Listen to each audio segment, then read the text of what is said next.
probably the best place to get going is tell us about the series Curse to Gold, out September 22nd, available for pre-order now. And the first book, Touch of Gold, which I've just enjoyed and highly recommend. It's perfect when there's a series, because I can read the first book and I know I'm not going to spoil the second book because Yes. I'm not far enough along to give anything away yet.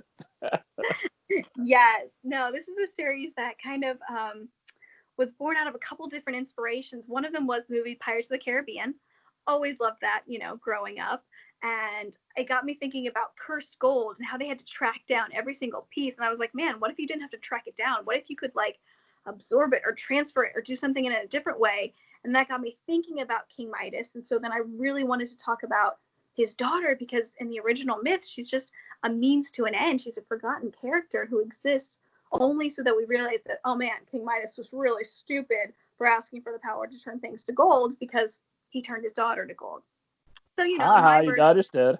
right, like, look what you did. So I was like, man, if she was able to return to life, like, what kind of life would that be? What side effects would she have? Are they magical side effects? Are they mental side effects? Physical side effects? Like, what would happen in that story? And so I really wanted to take a look at that. And so it just kind of evolved from there, but it also involves Greek mythology.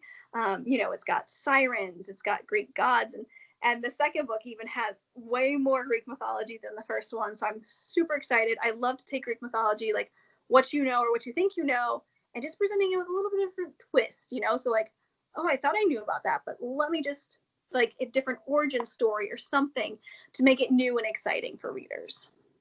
Can you give us a little tease about what myths you might be borrowing from, or is that a spoiler? I'll give you one. Okay. So probably my favorite one is coming up in A Curse of Gold. There's two. There's a god that makes an appearance in that book that love that one. And then Medusa's not there, but some Gorgons might show up. And you might just find out what happens if someone who can turn things instantly to gold when they touch it comes up with someone who, when they stare at you, turns you instantly to stone. So finally solved that That's riddle. The perfect matchup of what happens when those two meet up. So be on the lookout for that. Be on the lookout for more tricky gods and a lot more curses than you might think. I'll leave it there, but some fun things are probably. If I had to guess, I'd imagine maybe a little bit of romance. We'll see. Maybe. What's the story without romance, right? So, high seas adventure. Lots of good stuff in that one. I'm super excited about it. I think fans will really like it, or I hope they will at least.